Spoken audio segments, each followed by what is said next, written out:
Good evening, everyone. We're here for City Council meeting. It is Monday, March 19th, 2018. We'll start the meeting with the roll call and determination of quorum. Scott? Drew? Nordstrom? Modrick? Solomon? Lewis? Armstrong? Laurenti? Drury? Roberts. We have a quorum. Okay, thank you. And now we'll have the invocation by Bishop Troy Carr, followed by the Pledge of Allegiance.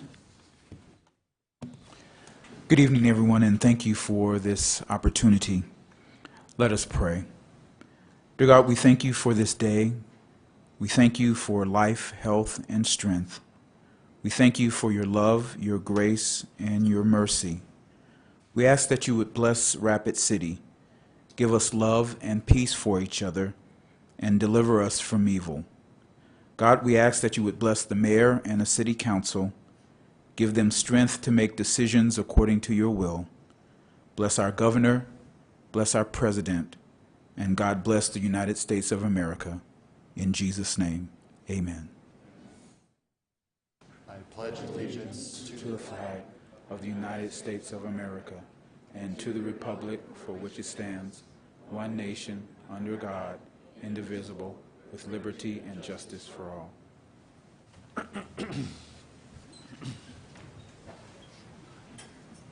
Thank you. On to adoption of the agenda. This is a time when the council can make additions or changes to the agenda, or they can adopt it as is. Move to adopt.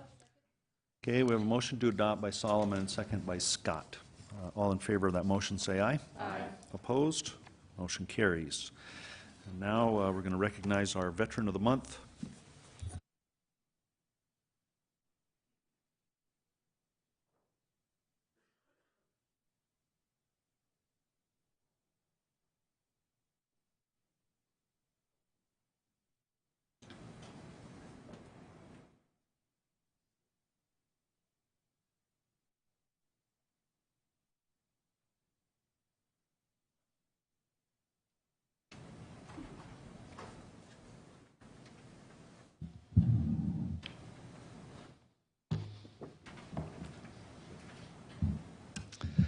In partnership with the Veterans Coordination Commission, we're pleased to present the March 2018 Veteran of the Month recognition to Ed Knudsen. Raised in Rapid City and possessing a strong desire to serve his country, Mr. Knudsen enlisted in the United States Marine Corps in 2008, just 4 years out of high school. This began a 5-year enlistment with the United States Marine Corps. Mr. Knudsen served in 2 combat deployment missions to Afghanistan in support of Operation Enduring Freedom. His first overseas mission began in 2010 when he was deployed to Afghanistan, where he was put in charge of his company's armory, assigned as chief custodian. He was given the responsibility of leading a 6-member team. As a team leader, he oversaw the personal and professional well-being and development of his team, as well as the accountability and maintenance of over 500 weapons and specialized optics. Mr. Knudsen completed his second tour to Afghanistan in 2012. Mr. Knudsen created the company procedures for reporting millions of dollars worth of equipment, setting the standard for the rest of the battalion. His daily work required him to work directly with Marines of all ranks, from privates to majors, and he did so with tact and confidence. Due to Mr. Knudsen's superior combat leadership, he was awarded a prestigious combat meritorious promotion to corporal, a non-commissioned officer. A combat meritorious promotion is issued by commanding generals only to those Marines whose performance of duties is of superior level. Demonstrating a high level of professional integrity, Mr. Knudsen continues to be a servant leader and frequently puts the welfare and well-being of others above himself. Since enrolling at the South Dakota School of Mines in 2014, he has gladly lent his service to the Veterans Resource Center and Veterans Club, where he regularly assists, mentors, and tutors his fellow veterans with their math and science homework. He is known to be proactive in helping with whatever needs to be done operationally around the Veterans Resource Center. whether it be gathering a team to complete a deep cleaning, offering a visit with prospective students, volunteering to meet with alumni who visit the Resource Center, or preparing for veterans orientation each semester. Dedicated to serving his community, Mr. Knutson regularly assists the South Dakota Mines Veterans Club in helping disabled and elderly community veterans with household chores and yard maintenance. He also took it upon himself to assist the Veterans Club president with lobbying for the creation of the first student veteran position on the South Dakota Mines Student Senate. He subsequently competed successfully for the position, becoming the first student in the history of the school to represent the student volunteer population on the Senate, which is a major accomplishment. Ed says that he and his wife, Alina, have been married for 7, almost 8 wonderful years. Having served his country with honor, courage, and commitment, Mr. Ed Knutson is a true patriot of the United States Marine Corps and a true believer in the Marine Corps' values through his years of service and beyond. He's most deserving of this honor, and we would like to extend our gratitude on behalf of the citizens of Rapid City. Thank you. We'll take a little picture. And don't forget this, it's a mug with a gift card in it. And you have the letter. Would you like to say a few words? No?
Okay, now for general public comment, a time for members of the public to discuss or express concerns to the council on any issue not on the agenda.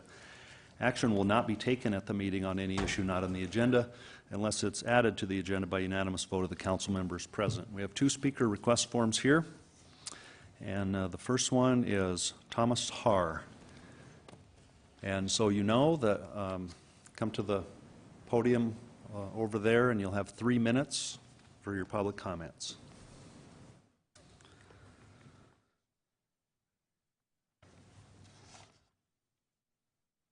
Hi, I'm Thomas Hart. I'm from Troop 72, and we came here tonight for rank advancement and merit badge requirements to go on into rank advancement. Thank you. Well, thank you for being here.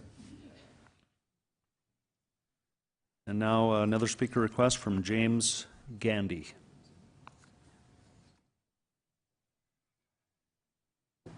It's a real honor to be here tonight and speak before our city council, my first time here. I'm from Ward 1. I don't live too far from Mayor Allender, and our representative, Lisa Modrick. Lisa was a real campaigner. She spent about 30 minutes with my wife and I. About a month later, we had an issue. We called, and it was taken care of within a week. I'm here tonight just to voice my opinions on the Civic Center issue, which is really a big issue in Rapid City. I'm a 34 years with the Rapid City school system. I've lived in Rapid City almost 60 years. My wife and I attended the basketball tournament in Sioux Falls this last weekend. We had a great time. Saw the ball games in their 2 facilities, the old Washington Arena and then the new Sanford Premier. It went well. I noticed that they were a distance from downtown Sioux Falls, maybe 3-4 miles. it wasn't as close as our civic center plan is for downtown Rapid City within this area. And also the malls were quite a ways away. There was a lot of business and a lot going on. So I've always wondered, through the plans of the council and those that were involved in the Civic Center, which we need in Rapid City, why the south area was never considered. I live in the south area. I'm not there a promoter for it. I'm not here promoting the issue one way or the other. But I notice all that land out there. And Rapid City is growing in the south area. And I hate to see all the congestion that's going to be involved there at Central High School. I'm still not clear on the parking lot there and how that's all going to work out. But I would like you to, if there's anyone who would like to speak from the council or that was on the planning committee for the Rapid City Civic Center, to maybe giving me a response. I have a better deal for you, Mr. Gandy. I've got your contact information here, and I'll send you some information that will address these questions and probably more. Yeah. And I'll give you phone numbers and other contact information for you to continue to ask the questions. Okay. Thank you, Mayor. I guess there hasn't been a lot of discussion about the south area. I haven't read about it in the paper. And I just thought, I think we missed an area that maybe should have been considered. Business was good in Rapid City. People were driving all over the city. And I know even if we had built on the outskirts of Rapid City, we would still have a lot of business in downtown Rapid City and a lot of people there, and it'd be good for the south area of Rapid City. I'm sorry that John Roberts wasn't here. I haven't seen John I've seen him, but I haven't spoke to him about 40 years. He was a student at Lincoln School when I was the principal there years back. So anyway, thank you. Thank you very much.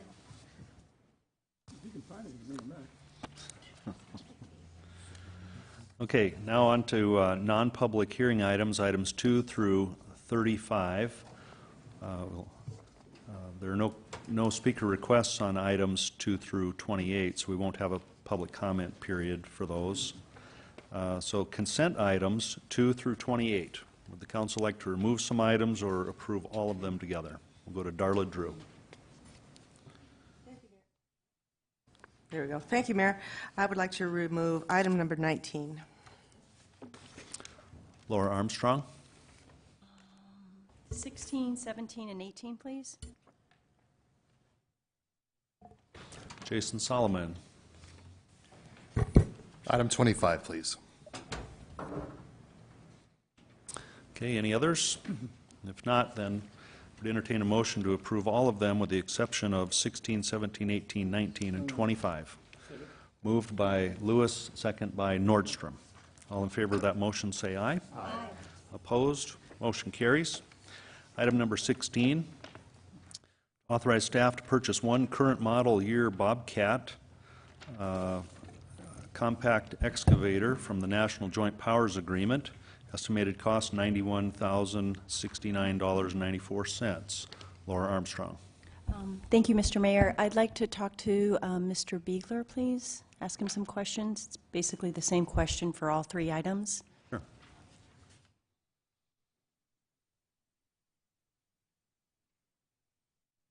Thank you. You and I spoke briefly about these items. I guess we'll just start with number 16. I have the same questions for 16, 17, and 18. These are pretty significant costs, and I just wanted to have you go on the record to explain how you choose these items and how you attain the cost and how it's in the city's best interest. Absolutely. Actually, the item number 16 is not a Parks and Recreation purchase. It's a Public Works or Street Department purchase. But your question of how we arrive at the best price for these purchases is the same as in all three of these. All of these are taking advantage of the National Joint Powers Alliance program, which is one of several purchasing alliances throughout the country. They find these cover, they have contracts for a number of goods and services, and companies align themselves with these alliances in order to provide the best value, the best price on the items that they cover. So there are local vendors that are part of this alliance, and as you can see probably in the write-up on these, there are local companies that are participating in these purchases. So we're not just like buying them from some company that's somewhere else. There's a local company that works with the National Joint Powers Alliance in this particular case to provide that equipment to us. All right, so if I understand correctly, so we look nationally, we try to get the best deal for our money, and Yes. then we also offer it to local vendors as well, so Well- we can, Excuse me, these local vendors are already part of the alliance. Okay. There are other instances where you will see come before you a purchase that is a state contract. And so there, a lot of times vehicles are purchased on a state contract, state of South Dakota contract. They have a similar purchasing agreement through the state of South Dakota. And if there is, let's say, a pickup truck that's on that list to be purchased with state contract prices, we can then ask one of the local Rapid City companies if they participate in that price or if they would meet or beat that price. wonderful. Thank you so much for clarifying that. I yield. Okay, a motion to approve on item 16 by Lewis and a second by Solomon. All in favor of approval, say aye. Aye. Opposed? Motion carries. Item 17, authorize staff to purchase 2018 Ford F-750 diesel super cab chassis with a 14-foot chipper body from National Auto Fleet Group for a total price of $100,005. Motion to approve by Laurenti, second by Armstrong. All in favor say aye. Aye. Opposed, say no. Motion carries. Number 18, authorize staff to purchase 3 Hustler Z diesel mowers from Powerhouse with trade-in of a 2008 Walker Super B mower, a Jacobson sweeper, 2 Exmark diesel mowers, and a Jacobson mower with NJPA pricing in the amount of $36,695. Moved approved by Drury and a second by Scott. All in favor of approval say aye. Aye. Opposed? Motion carries. Number 19, authorize mayor and finance officer to sign permanent access easement to allow Rapid City School District to use the property for lighting, parking lot construction, and maintenance of the property located north of Meadowbrook Elementary School. We'll go to Darla Drew. Oh, thank you, Mayor. Jeff, I'll have to have you approach the podium again and ask you a couple questions on this.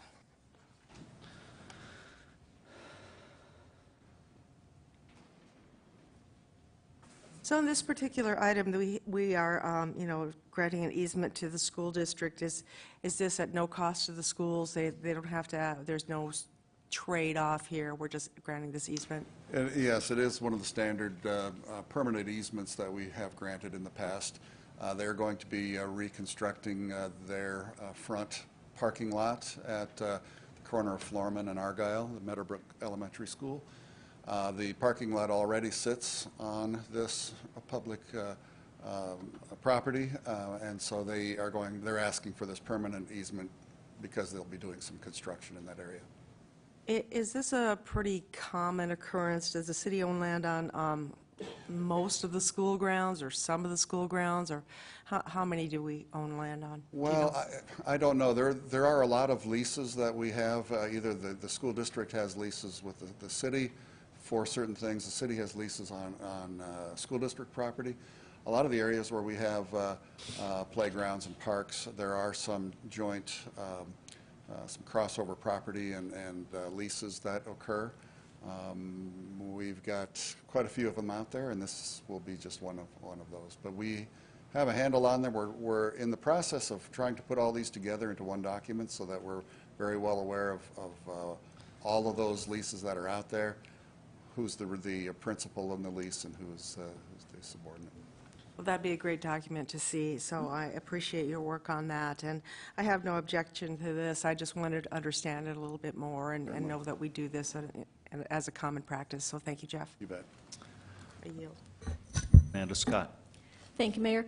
Jeff, is just as a follow-up, because I know there's a couple different alder people up here that are interested when they see something like this that crosses over governmental properties, because it's not just the city and the school districts, but it can also be the city and the county and the school district. So there's a lot of different governmental agencies that kind of cross or have adjacent property that allow that people, the different agencies need easements or right-of-ways or that type of stuff. And you assured us, and so I just trying to make you say it for the public to know, you're also looking at a lot of these to see if it makes sense to actually put the ownership with the correct governmental agency, if it's at all possible. I mean, you explained to us, and I'm just clarifying, you did explain to us that people in the past who have been very generous to the governmental agencies may have given a leased building to the school, but then may have given the city some parkland, and they're kind of like commingled. That was one example you used.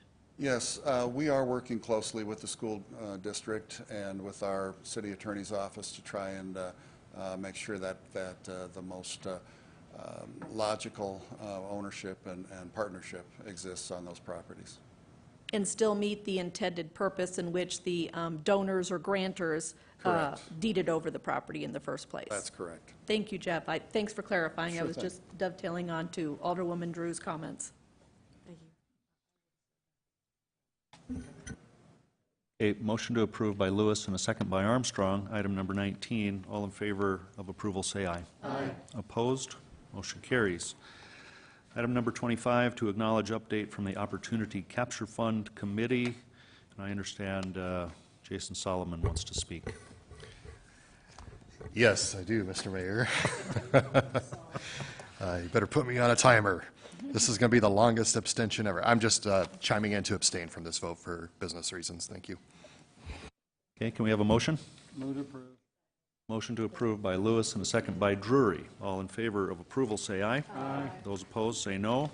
Motion carries. All right, that takes us through the consent calendar on to non-consent items, items 29 through 35. There are no speaker requests for these items. So starting with item 29, second reading ordinance 6225, an ordinance to amend provisions concerning appeals to the Building Board of Appeals by amending sections 15.04.120 and 15.04.130 of the Rapid City Municipal Code. Move to approve. Motion to approve by Solomon and a second by Laurenti. All in favor of approval, say aye. Aye. Opposed? Motion carries. Item number 30, first reading ordinance 6243, an ordinance regarding supplemental appropriation number 2 for 2018.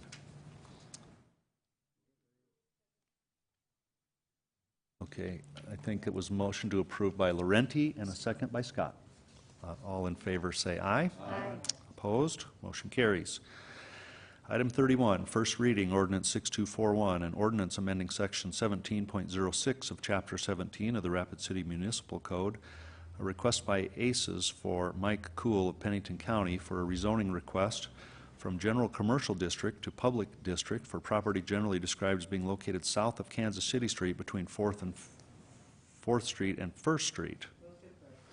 Motion to approve by Drury and a second by Drew. All in favor of approval say aye. Aye. Opposed? Motion carries. And now on to the Public Works Committee items. We'll go to the Public Works Chair, Darla Drew. Thank you, Mayor. Item number 32, request funding to construct an approximately 1,400-foot collector street to provide access to proposed 175-acre residential subdivision located south of Catron Boulevard and east of Wellington Drive. Estimated cost $1,500,000, and this item has been continued to April 16th at the request of the developer. Okay, can we have a motion? Can we have a motion, or was that a motion? That's I move to continue. Yeah. Okay, a motion by Drew. Second. Second by Nordstrom for continuing to April 16th. All in favor of that motion say aye. Aye. Opposed? Motion carries. Next item, please. Item 33, approve staff's request to acknowledge the downtown parking study recommendations, establish a parking advisory committee, and direct staff to develop parking implementation strategy, and this was sent to council without recommendation, but at this time, I'll make a motion to approve. Okay, we have a motion to approve and a second by Armstrong. Jason Solomon. Mr. Mayor, are we going to have our presentation on this topic? Yep. Thank you.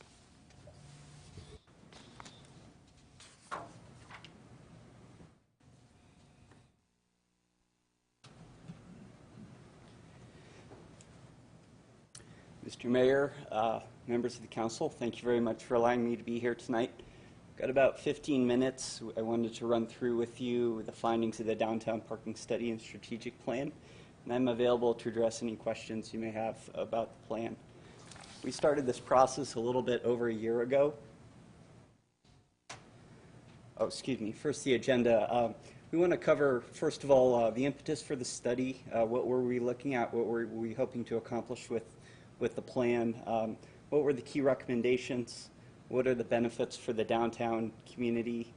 And then what are the next steps for Public Works and the community to undertake to adopt the plan? And finally, we've got some time for questions and discussion. So as I started to say, we started this process about a year ago. My name's Jeremiah Simpson, by the way. I'm the project manager with Walker Consultants. We came in from Denver. We have a local sub, KLJ, on the plan, and we also have a sub, Progressive Urban Management Associates, who helped prepare the downtown area master plan in 2016 and 2017.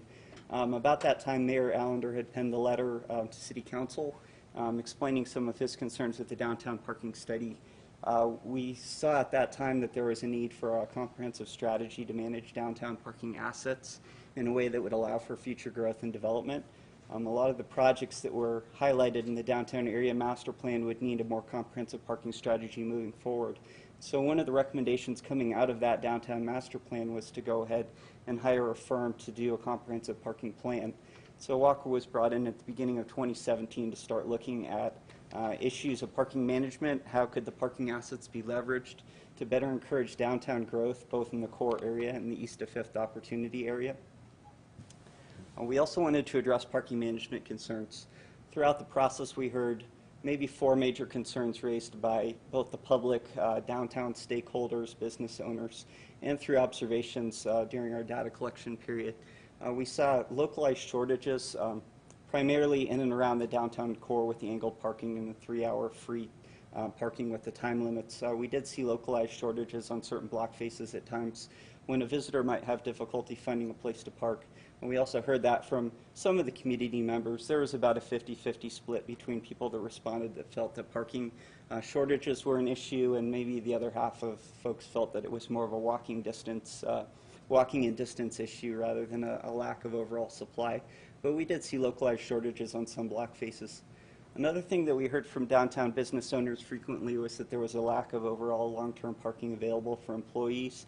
With the public parking lot at 6th and St. Joseph and the parking deck fully assigned for monthly permit spaces, there just weren't very many facilities available for additional employee parkers in the downtown. A third issue that we heard regularly was that parking is generally, and parking enforcement and revenues are generally tied to citations rather than consumer choice. So this is a system it's heavily reliant on penalization, both for the financial operating costs of the system and then also trying to get people to comply with the rules and regulations.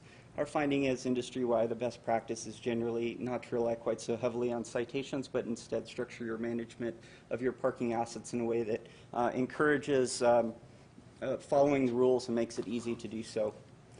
Finally, the last thing that we heard, both from the community and city staff, was a desire to reinvest in future parking assets and potentially downtown transportation programs.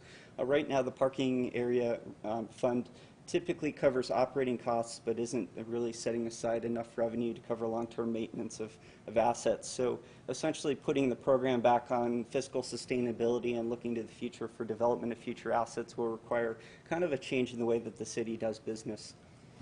Right now, the finding is that the 3-hour time limits are in the core area where there's heavy utilization, and the paid parking assets or the meters are on the peripheral of the downtown. This is kind of the inverse of what we see in a lot of communities that have a very successful and thriving parking program. You generally want to encourage turnover on your high utilization block faces and have other policy in place for the outlying block areas.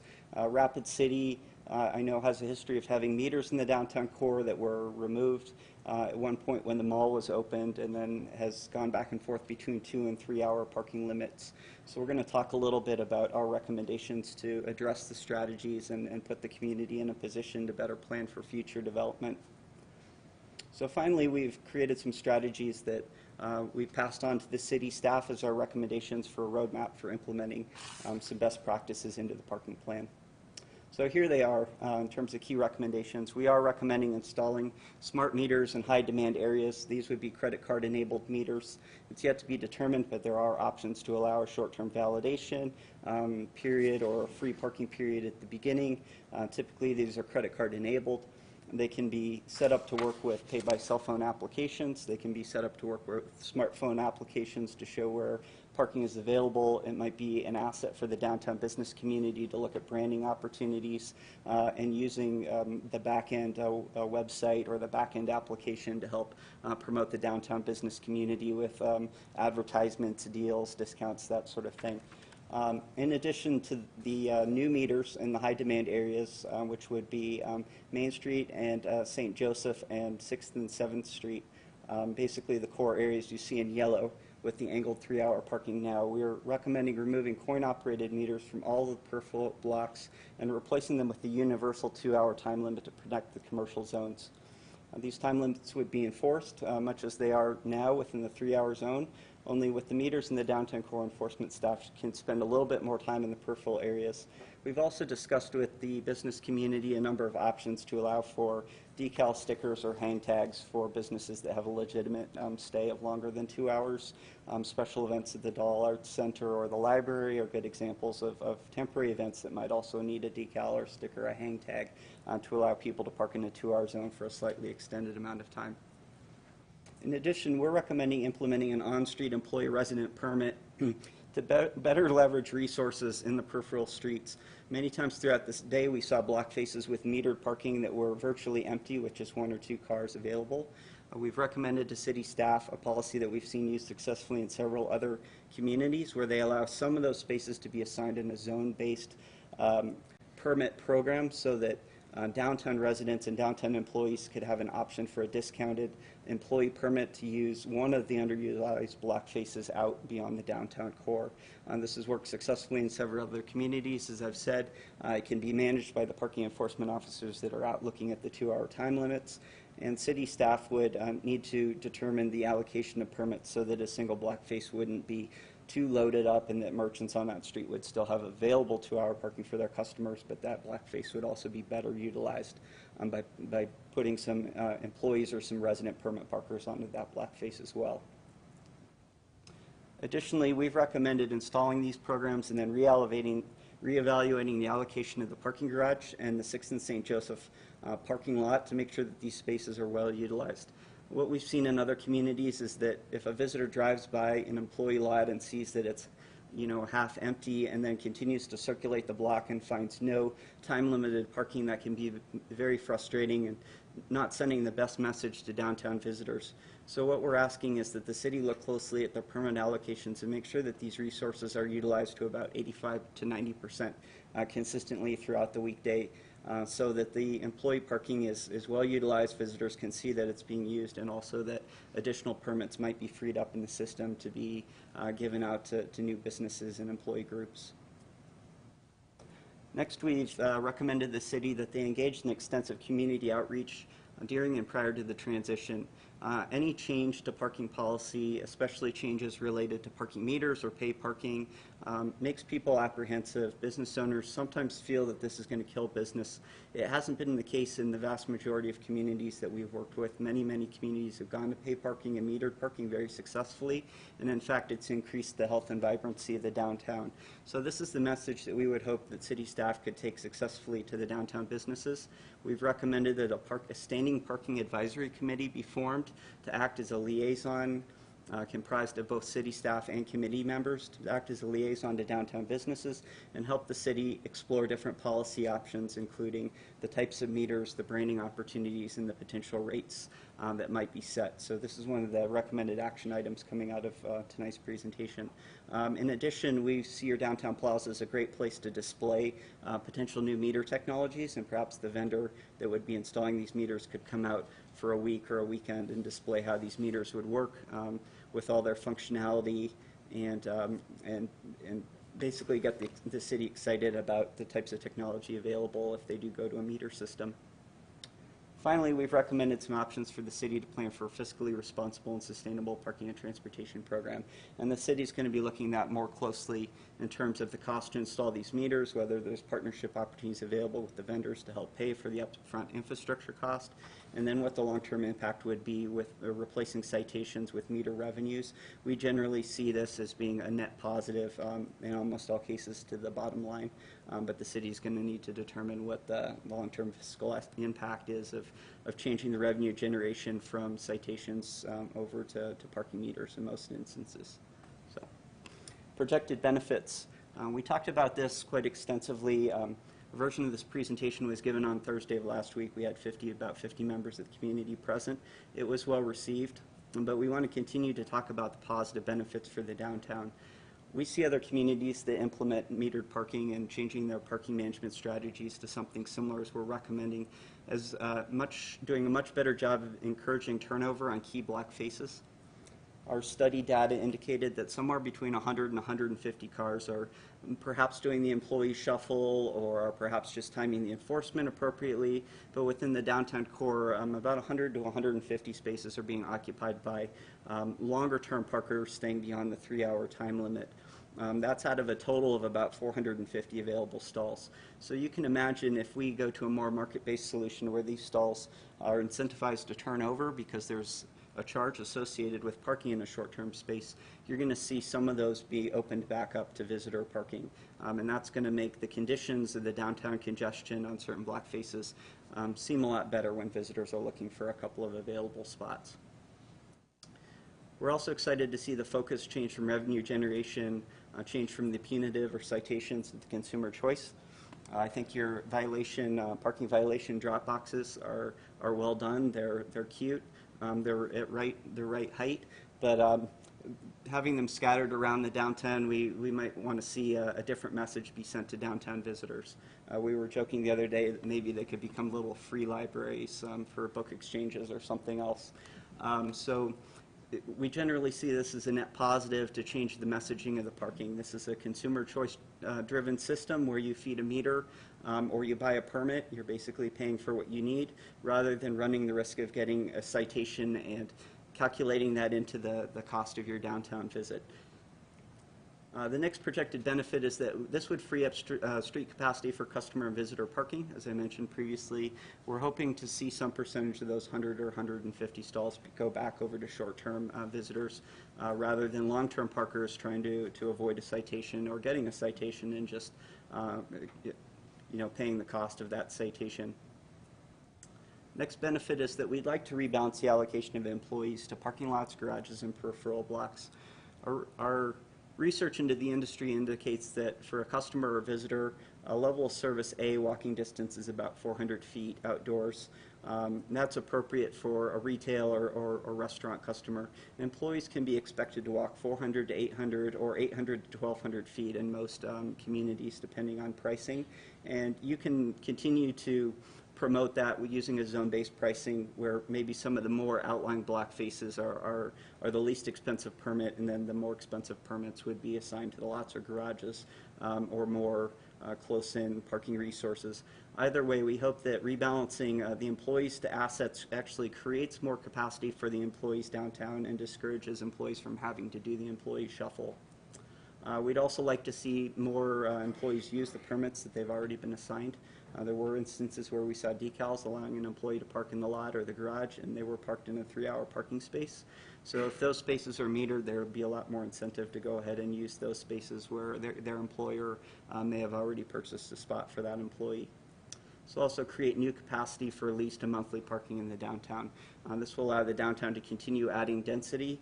Some employees are provided parking in private lots off of the alleyway or in private lots owned or controlled by their businesses. That's not the case for every project, and we want to make sure that there's capacity to support and encourage additional growth and also support the employees that already work downtown. Employees are a very important part of the downtown community. They make your businesses run, and they're also consumers themselves. So finding adequate parking for employees is a key benefit that we're projecting out of the plan. We'd like to see the external blocks or the peripheral blocks an upgrade to the infrastructure. Meters, as they age, require more and more maintenance to maintain the uptime.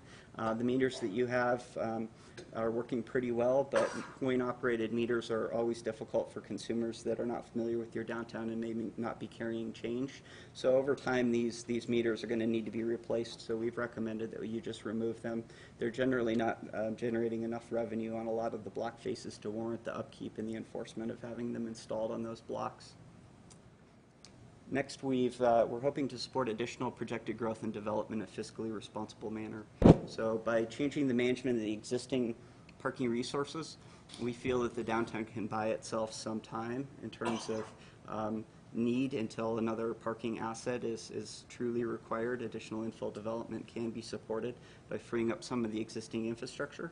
And this will allow the city and Public Works and the parking lot area fund to start collecting positive revenue streams towards future parking or transportation assets that can continue to be built and planned to continue support future growth and development in the east of Fifth Study area and some with the downtown core, especially if the 6th and St. Joseph site is redeveloped at some point. So what we're asking for tonight was already read into the record, but I'll just reread it. We're asking Mr. Mayor and council members to acknowledge the recommendations I've talked about tonight from the downtown parking study.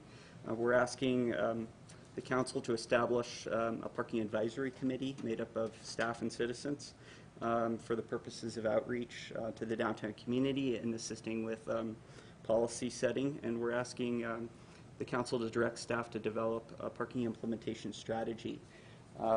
Assuming that we have your buy-in on these items, and I'd be happy to address questions, but here are the projected next steps for Public Works and for the city and for the Parking Advisory Committee.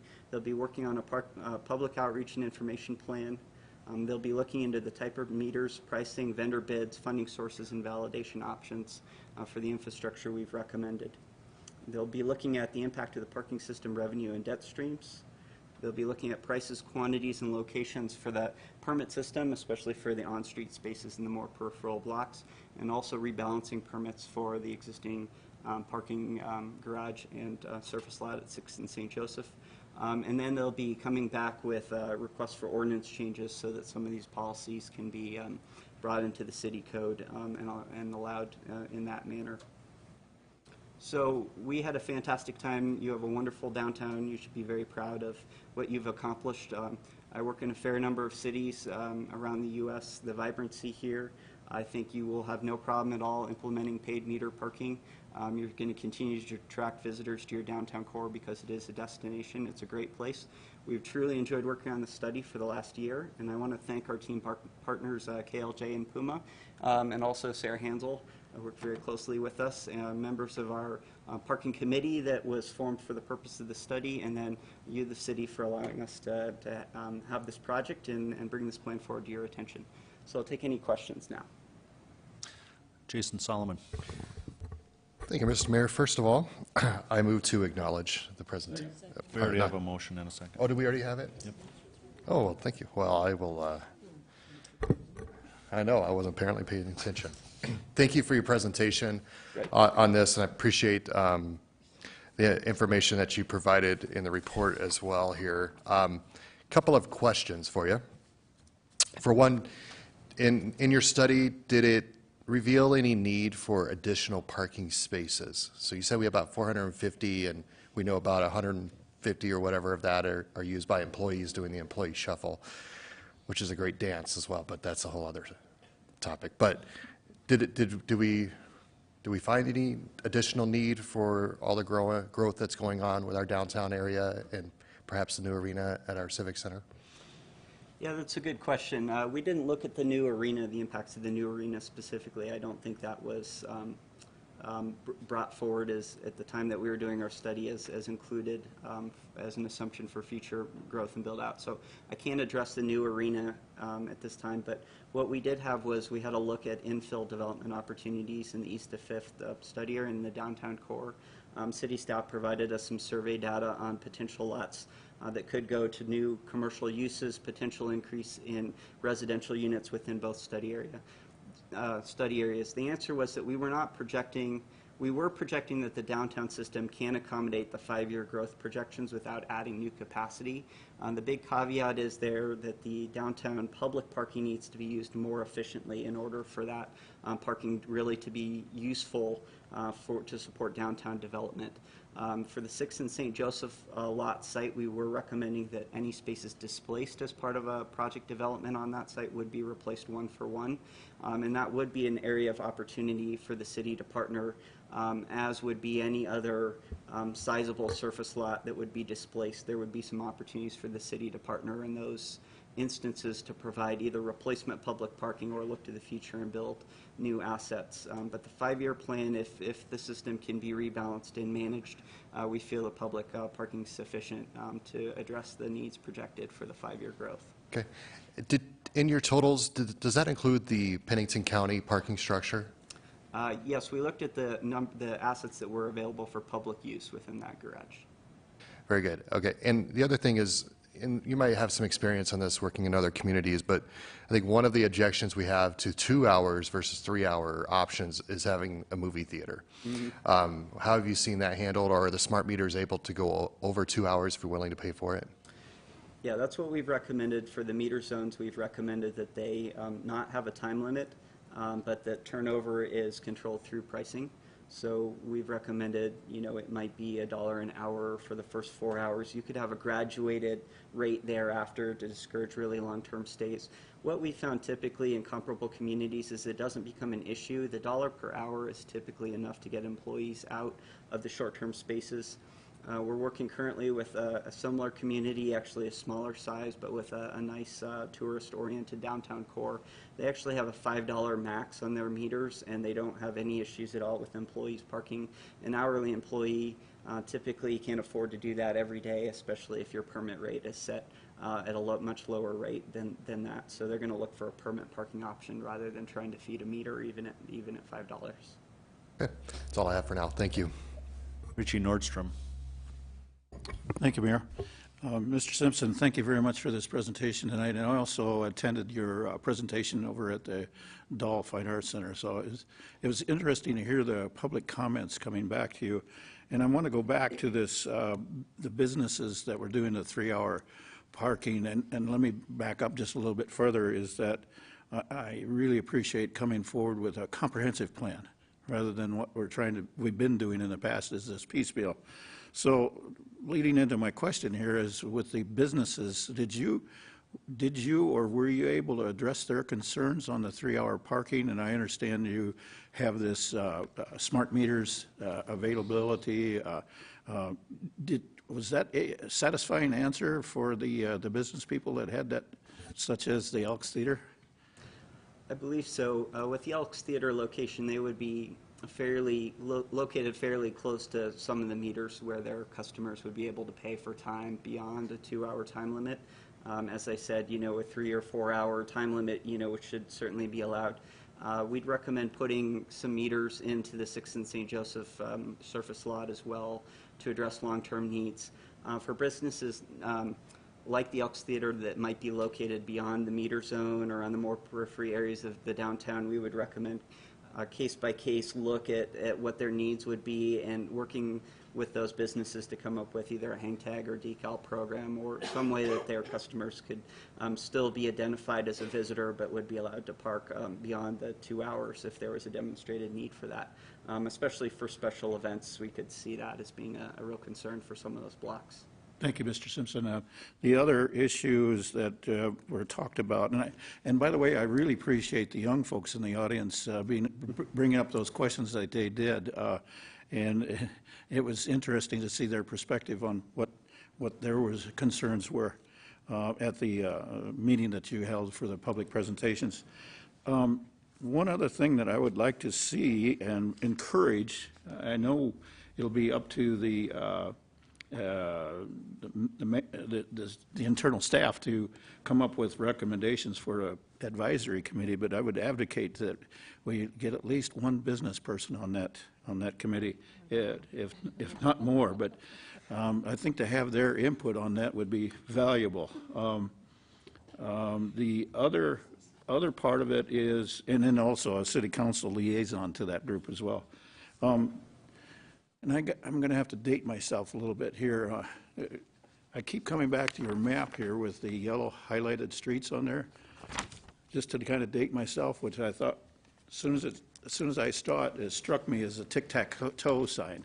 And nowadays they call it the hashtag. So I thought that was interesting to see that as that area of interest, and then the periphery being involved in this. And I just have you explain that periphery area one more time, just to make sure everybody understands what that means and how long they have that parking availability. Okay, great. Yeah, the hashtag symbol is a good observation. Maybe that becomes part of your branding strategy. Something clever with hashtag worked into it. So the yellow hashtag, 24 total block faces is what we've recommended for the new meter program. Beyond that, we would recommend a 2-hour universal time limit for the historic downtown core, which is essentially all of the areas that currently have parking meters. Forgive me, I don't have a map right in front of me, so I can't read the boundary streets, but there were several maps in the full report that showed the extent of the metered parking program in the downtown. So it would cover all of the existing streets that currently have a parking meter on them would be the 2-hour. This can also be scaled to address east of 5th study area as it grows and develops. So the staff would need to come back with a specific recommendation on where 2-hour time limits would be located in the east of 5th area, and then opportunities to expand those as commercial interests would be developed in that zone. Mr. Simpson, just so I don't get my time cut off here, is that one of the other chronic complaints that I keep hearing about is employees using up the free parking spaces and the shuffle that you referred to. And I want to make sure that the employees who work downtown understand that, because I believe there's some businesses with policies in place now that they find the employees parking in those free spaces, they can be terminated from that. So just reiterate that part one more time for me. Thank you, and I'll yield after I hear that answer. Sure, yes. Let me know if I'm not addressing the question, but we did see evidence that there are a number of spaces within the 3-hour time limits that aren't turning over. So, and we heard anecdotally that business owners were complaining that employees were using the short-term parking and moving their cars. This and other cities we found happens more frequently with 3-hour time limit restrictions than with 2-hour time limit restrictions. Because of the times that enforcement happens, generally you only have to move your car maybe once during break, and you can stay within the allowable time limit and avoid a citation. And so the employee shuffle becomes more prevalent. What we did hear from employees is that it's not all malicious. Some employees would really like a permit and they just don't have an option to get one right now. And then there's some employees that over time have gotten a little bit of a bad habit of parking in the short-term parking because it's convenient. And who can blame people for taking the most convenient option? What we would like to see is reestablishment of good habits so that employees that would like a parking permit have an option to buy one, and there's several different price points available to respect different employees and what their means are to buying a permit. And then employees that already have a permit to the parking deck or the surface lot go ahead and use those permits so the city can adequately assess how much capacity they still have remaining in those facilities to assign additional permit parking to those two facilities. Does that address the question? Okay. Okay, Darla Drew. Thank you so much. Geez, Mr. Simpson, you know your stuff about parking. So when you were talking earlier about the parking ramp and you were saying something about tourists going around and around the block, is it because we're not letting them know that there's any places available there? Is it because the spaces aren't used or they're not rented? I didn't really understand when you were talking about why people would keep driving around and not go into the parking lot or parking ramp. Sure, that's a good question. The spaces in the ramp are the ones besides the meters on the first floor are assigned. They're not highly utilized at all times, and so we would like to see that utilization be rebalanced. In terms of on-street versus off-street, our finding is that from a psychological perspective, most visitors would like to park in an on-street space. I can't tell you exactly why that is, but people will look for on-street parking before they will go into a parking garage. I think there's probably a subconscious fear of not knowing what it's going to cost you or whether you're going to find a space in that garage. I think the signage and access point on that garage is fine. It's well located. You could look at a real-time notification system to tell employees in lights and LED display in front of the garage how many spaces were available. That's something that could be done or retrofitted in a garage, and it's a technology we can talk more with staff about. Our best practice is generally that communities go ahead and use the parking garage for employee parking, with the exception of some visitor parking in the ground floor like you're doing it now. And go ahead and use that asset for long-term parking to free up the street spaces as much as possible.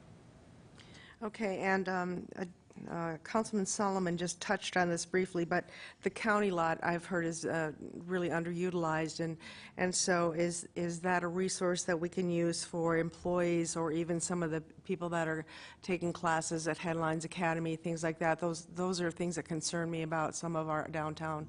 I mean, we do have people that are going to school, so I'd like to help them as well. Okay. Yeah, I think that would be a great application of a permit system. As a student, you know, maybe you have a specific location you're supposed to go, and that could be the county garage. Yes, I would imagine that permits could be assigned to that garage, and that would probably be a good use of the public spaces in that garage. Thank you. And then I guess just last comment, I guess, that, you know, as a council, we're responsible to the citizens to monetize our parking. And I want this to be a resource where we will make money. And so with your recommendations, you know, even though we still have to have the meter maids or parking enforcement out, will we make money with this plan? As far I would have to, you know, very carefully say we should run the numbers. All indications on past cities that have done something like this is that yes. We've seen a substantial uptick in revenues for the cities that have gone to a smart meter program. The evidence that we have in terms of the amount of usage and the turnover you have in the core area indicates that if you know, it's set rates at somewhere around $1 an hour, that you're going to have a revenue positive system. These meters are not overly expensive. Many of the cities that are installing them are working with vendors where they're not paying upfront infrastructure cost. The vendor is taking a percentage of revenues of the first 3 years or until the parking meter itself is paid off. If the poles are in place, it's about $500 to $600 to retrofit. For a brand new meter, it's about $1,000 fully installed. For the single space smart meters, the multi-space meters, which cover about 8 spaces at a time, are a little bit more. But on a cost per space metered basis, it kind of works out to something very similar in the end. We were projecting somewhere around $560,000 to $600,000 to go to a meter program for the core areas that we recommended in the report. If the city wanted to pay that up front, but again, there's funding options, and we do see this as very potentially revenue positive. Okay, that's what I need to know before I can really be on board with something. Thank you. Amanda Scott. Thank you, Mayor. Mr. Simpson, you just at the end there answered my question, because I was going to say I believe the study also looked at our current inventory of our current meters versus the inventory or what would be needed to put in the smart meters. And you have already done some work as far as what the upfront cost would be. I had already heard the recommendation of working with vendors to work towards it. The city wouldn't have to come up with a large down payment or buy them outright, but work towards a percentage per use while they go through, which would probably be a little bit more palatable as we have to go through. Do you have a rough idea of how many potentially you're looking at for our plan to have smart meters? Do you have a number? It was about 450 spaces we're recommending for smart meters. And then for the other spaces, once we convert those to the smart meters, the other spaces, would we be able to utilize our existing inventory of our parking meters, or is the recommendation to get smart meters incrementally going forward after that? We would recommend metering the 450 spaces we've identified as the first phase, and then incrementally as other areas of the downtown would warrant All right. meters. Like I said, I was waiting to ask my question, and you already covered it. So good timing on your part and good answer. So thank you, Mayor. Okay, we have a motion on the floor to acknowledge the recommendations. All in favor, say aye. Aye. Opposed? Motion carries. Mr. Mayor, could I ask a question about the meters? How about if you follow this gentleman out? That would be best. Okay, I didn't know if you took questions from the No. Okay, on to Legal Finance Committee items. We'll go to Amanda Scott. Thank you, Mayor. Item number 34 is to authorize the mayor and finance officer to sign the contract for construction of the public improvements through the private developer tax increment district number 80 between the North Atlantic Developers LLC and the City of Rapid City. I will go ahead and not make a motion at this time because I will be voting no, but I'm sure that this has support for a yes, so instead of trying to set up something, I'll just yield. Motion to approve by Lewis and a second by Armstrong, I think. Okay, all in favor of approval, say aye. Aye. Opposed? No. Okay, motion passes with 2 noes. Okay, item 35 under Community Planning and Development, a request by Renner Associates LLC for ETC Venture LLC for a preliminary subdivision plan for a whole bunch of lots of Copperfield Vistas subdivision, generally described as being located northeast of the intersection of Homestead Street and Summerfield Drive. Move to approve with stipulation. Okay, motion by Solomon to approve with stipulations, and a second, I think, by Laurenti. All in favor of that motion, say aye. Aye. Opposed? Motion carries. Okay, down to public hearing items 36 through 44. We have no speaker requests. So we'll go to consent, public hearing items 36 through 40. Would the council like to pull any of these off? Go to Amanda Scott. Thank you, Mayor. I've had a request from the Chief Financial Officer to pull item number 40 for an update. Okay, then how about a motion to approve the balance? So moved. Motion by Laurenti, second by Drury, for approval of 36 through 39. All in favor of approval, say aye. Aye. Opposed? Motion carries. Item number 40, approve resolution number 2018-013B, as in boy, a resolution levying assessment for cleanup of miscellaneous property. Pauline Sumption. Thank you, Mr. Mayor. I need to remove number 9 from this list for Elaine Kuntz. She came in on March 15th and paid her assessment in full. Okay, we have a motion to approve, accept item number 9 by Scott and a second by Solomon. All in favor say aye. Aye. Opposed, say no. Motion carries. Non-consent, public hearing items 41 through 44. Starting with item number 41, second reading. Ordinance 6226, an ordinance amending section 17.06 of chapter 17 of the Rapid City Municipal Code. A request by Dana Foreman of KLJ for South Dakota Game Fish and Parks for rezoning from low-density residential district to public district for property generally described as being located northwest of intersection of Knutson Lane and Sturgis Road. Move to approve. Motion to approve by Solomon, second by Scott. All in favor say aye. Aye. Opposed? Motion carries. 42, second reading, ordinance 6238, an ordinance amending section 17.06 of chapter 17 of the Rapid City Municipal Code, a request by the City of Rapid City for rezoning from general commercial district to urban commercial district for property generally described as being located east of 4th Street to South Dakota School of Mines campus, south of railroad tracks, north of Kansas City Street. Motion to approve by Scott and a second by Drew. All in favor of approval say aye. Aye. Opposed? Motion carries. 43, second reading ordinance 6239, an ordinance amending section 17.06 of chapter 17 of the Rapid City Municipal Code, a request by City of Rapid City for rezoning from high-density residential district to urban commercial district for property generally described as being located south of East St. Joseph Street between Maple Avenue and Birch Avenue. Motion to approve by Drury and a second by Drew. All in favor of approval, say aye. Aye. Opposed? Motion carries. 44, second reading, ordinance 6240, an ordinance amending section 17.06 of chapter 17 of the Rapid City Municipal Code, a request by the City of Rapid City for rezoning from light industrial district to urban commercial district for property generally described as being located north of Main Street between East Boulevard and Maple Avenue. Motion to approve by Scott, second by Nordstrom. All in favor of approval, say aye. Aye. Opposed? Motion carries. Okay, there is a need for executive session pursuant to SDCL 1-25-2, subsection 3, to consult with legal counsel regarding pending litigation. May I have a motion? Yes. Motion by Drury, and a second by Armstrong.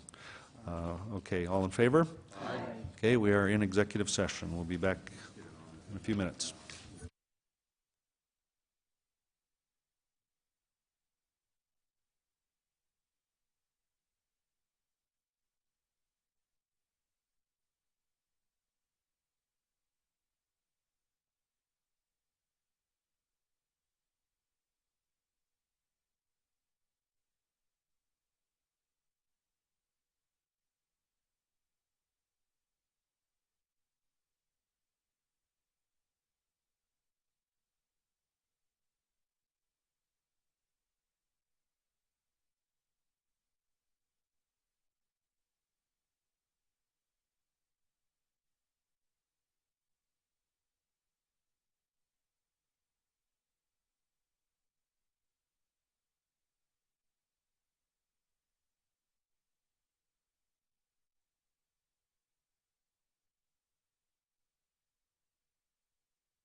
Okay, we're back from executive session. Can we have a motion to come out of executive session? Move to come out of it.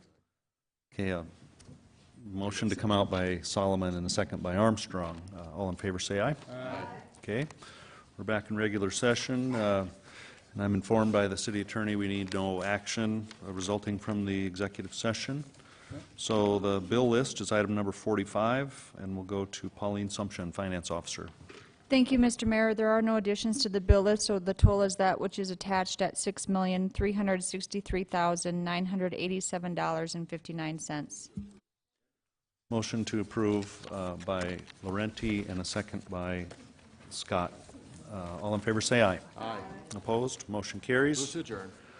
Motion to adjourn and a second. Any objection? Then we're adjourned. Thank you.